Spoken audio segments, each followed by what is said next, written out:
Um, Vairāk kā 10 gadus atpakaļ man bija ideja uzsākt dekoratīvu betona elementu ražošanu. Sazinājāmies ar Betona Savienību, kas bija arī mana pirmā saikne ar šo organizāciju. Labs kungs ieteica mums sadarboties ar Genādiju. Kādu laiku tālāk, kādā purcējuma pagrabā, radās mans pirmais betons. Notestējot viņu, stiprība uzrādīja vairāk kā 100 megapaskālus. Tas bija ļoti lepns. Liels paldies Genādijam Šahmenkovam par to, ka palīdzēja iesākt.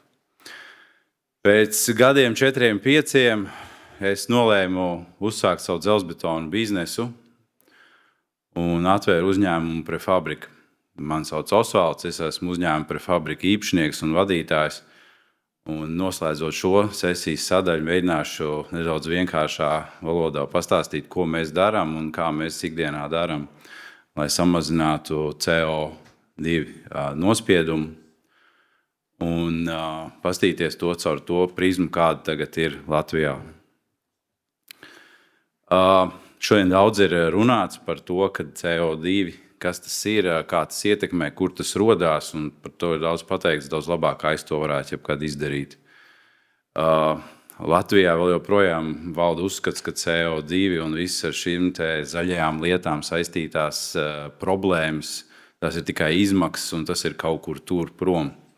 Es esmu neglābjami uzņēmējs un katrā problēmā es saskatu iespējas. Es arī saku, ka mums uzņēmumā nedrīkst lietot vārdu problēma, visur jāstāsta iespēja, jo katra lieta, ko mēs atrisinām, tā ir jauna štēle, ko mēs, protams, darīt varbūt labāk par citiem.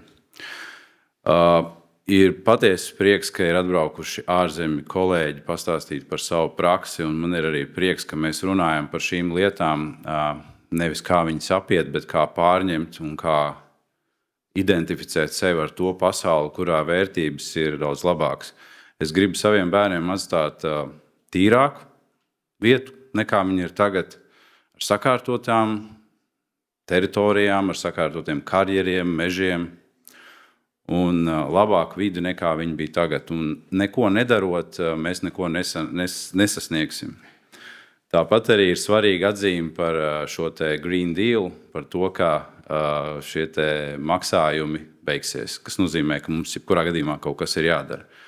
Līdz ar to loģiski padomājot, investējot šajās tehnoloģijās un šajos risinājumos, tās ir mūsu iespējas. Man ļoti patīk norvēģu kolēģa teiktais un paveiktais, kad ir parādās pilnīgi jauni biznesa modeļi, ne tikai pārdodot konkrētu produktu, bet pārdodot arī CO2 certifikātus. Attēls man palīdzēja ģenerēt AI, un viņiem bieži sanāk tāda kļūdaina, bet tā ir bieži vien bilde, ko mēs redzam arī būvobjektos, kur katrs vēl kaut ko uz savu pusi, un vairāk vai mazāk es gribēju arī šodien stāstīt no šīm 5 dažādām pusēm, kur katra kaut ko citreiz cenšas vilkt uz savu pusi. Pagājušajā gada konferencē vairākas redzes tika uzsvērts, lai sasniegtu kvalitatīvu eksponēto betonu, mums ir jāstrādā komandā. Katram ir jādefinē savas prasības un iespējas attiecīgi, lai sasniegtu labu rezultātu, jo nevar spiest tikai uz vienu konkrētu jautājumu un cerēt kaut ko iegūt. Tad arī šeit, sākot no projektēšanas, beidzot ar eksploatāciju, ļoti svarīgi nodefinēt un vienoties par kaut kādiem konkrētiem mērķiem. Par projektēšanu visvieglākais ceļš būtu, ja mums visiem būtu EPD. Projektētāji saliekot kopā EPD datus, varētu secināt, ka mūsu būvētā ēka ir tik vai tik kilograms uz CO2 radīs uz kvadrātmetru, bet Latvijas situācija vēl tāda nav. Daļai no ražotājiem tikai ir pieejami šie dati, daļiem nav. Arī kopēji pasaulē šis vēl nav tik tālu attīstīts, ņemot vērā, kad arī EPD sistēmas atšķirās. Noklausoties šodien visu teikto, var pateikt, ka arī mans uzņēmums sāks interesēties par to daudz rūpīgāk un interesēsimies par to, kā šos te EPD sakārtot, jo ja šodien Latvijā viņi vēl nav īsti vajadzīgi, tad nākotnē būs, un tas noteikti sniegs mums kaut kādas iespējas. Savukārt par to, ko mēs darām šodien un šeit un tagad, var pastāstīt par dažām lietām. Viena no tām ir standartizācija. Mums diezgan bieži nākās redzēt projektus, kuros ir 100 dažādi elementi, 100 dažādās formās. Varbūt tas ir darīts ar mērķi kaut ko ietaupīt, kaut ko optimizēt, bet bieži vien mēs redzam, ka vienām un tiem pašiem pielietojumiem, vieniem un tiem pašiem klientiem dažādos projektos ir dažādi risinājumi. Tāpēc es aicinu visus tos iesaistītos gala patērētājus un gala lietotājus padomāt par to, kā savas preces vai savas lietas kaut kā standartizēt, atstājot pie tā iespēju arī inovācijai un jaunām idejām, bet tomēr netaisīt lietas no jauna. Piemēram, industrija ir vienojusies, ka HCS panelis ir 1,20 m plats, kas ir brīnišķīgi un visi to zina. Savukārt mēs strādājam ļoti daudz augstsprieguma sektorā ar energo būvniekiem, un mēs redzam, kā jauns projekts, tā ir jauns pamatu elements, kas mums tā kā dod darbu, mums jau ir forši, jo mēs esam fantastiski veļņu taisītāji, un mēs, protams, uztaisīt katru reizi, katram projektam jaunu formu. Bet tomēr mēs redzam, ka Skandināvijas tirgos tomēr vai Svenska Kraftnat vai Fingrid ir vienojušies par vienotiem standartiem šiem elementiem, kā rezultātā ir automatizēta ražošana ar mazākām materiālu, mazākiem atgriezumiem un tā tālāk. Visbiežāk dzirdētais vārds optimizācija. Pie mums tas parasti nozīmē, vai var iedot lētāk. Ko mēs varam nooptimizēt? Latvijas likumdošana paredz, ja projekts ir uzprojektēts, tad tā ir arī jābūvē. Tāpēc man patīk strādāt arī ārzemēs, kas nozīmē zinām inženieru domas brīvību, ņemot vērā klientu uzstādījumus par kaut kādiem eksploatācijas apstākļiem, mēs varam arī meklēt inženieru risinājumus, un no tā arī var rasties optimizācija. Ja mēs esam strikti ielikt vienā rāmī, kurš mums ir strikti jāizpild, tad nekāda optimizācija nevar sanākt, jo betonam ir jābūt tik, cik jābūt, stiegrojumam jābūt tik, cik jābūt. Bet kritiski vērtējot šo te optimizāciju jau projektēšanas procesā, mēs varam panākt kaut kādu ietaupījumu. Pēc tam parādīšu piemēru no mūsu pieredzes un pastāstīšu par to, kā mums sanāca optimizēt. 3D modelēšana, es pieļauju, ka jau visi ir dzirdējuši jēdzienu BIM. Man ļoti interesanti liekas, kā Latvijas valdība un atbildīgā ministrija cenšas BIM teikt, ka tas mums būs obligāti. Es domāju, ka lielākajai daļai klātesošo BIM 3D modelēšanu un šādi jautājumi jau ir sen ieviesti, un tā ir normāla ikdienas sastāvdaļa. Ja kāds to vēl ieviesis vai tā nestrādā, tad, teikšu godīgi, pēdējais moments. Protams, sadarbība. Man ļoti patīk, ka man projektētāji pajautā viedokli, vai tā mēs spējam vai varam, un nekad neliekšu padomu, kā labāk, vai kā kaut ko ietaupīt, vai kā izdarīt kaut ko optimālāk. Līdz ar to sadarbība tas ir normāls veids gan kā nest savu produktu uz priekšu tirgu, gan arī kā rast projektētājiem risinājums. Līdz ar to aicinu visus, gan ražotājus, gan projektētājus savā starpā sadarboties. Tajā skaitā arī būvniekus dalīties ar savām labajām pieredzēm un labajiem piemēriem. Ražošana, tā ir lieta, kas man patīk. Kāpēc uztaisīju savu dzelzbetonu rūpnīcu, jo man vienkārši patīk to darīt. Tas ir mans sirds darbs. Ko mēs darām? Mēs cenšamies, protams, izmantot vietējās izēvielas, strādājam ar Švenk betonu. Paldies Švenkam par visiem šiem gadiem, novērtējumu. Mēs strādājam ar pasaules labāko saplāksni no Latvijas finieru, kur viena forma ļauj strādāt līdz pat 50 reizēm, ja to dara pareizi. Mums praksē nav neviens cits materiāls, kurš to varētu izdarīt. Līdz ar to mums nav tālu jāmeklē pēc tiešām kvalitatīvas preces. Par dažādiem materiālu aizvietotājiem šeit ir bijis tik daudz šodien stāstu, ka es te vairāk neko nevaru pateikt. Vienīgais veids, kā padarīt cementu zaļu, ir vai nu nelietot cementu, vai nu savākt un noķert CO2. Līdz ar to tas ir izteikts. Atkritumu šķirošana. Arī tālāk būs piemērs. Daudz tiek runāts par to, ko mēs darām ar šiem elementiem, ar šīm betonu konstrukcijām pēc viņu mūža beigām. Un, jau es esmu dzirdējis jēdzienu nevis precast, bet recast, kas nozīmē atkārtot dzelzbetona elementu izmantošanu. Ne tikai, kad nolietotas konstrukcijas mēs ņemam un sadrupinam, bet mēs domājam par šīm konstrukcijām kā tādām, kad pēc šīs konstrukcijas mēs viņus izmantosim kaut kur tālāk, kaut kādā nākamajā dzīvē vai nākamajā vietā. Un tas, par ko visi sapņo, energoefektīvas, jaunas, gaišas telpas,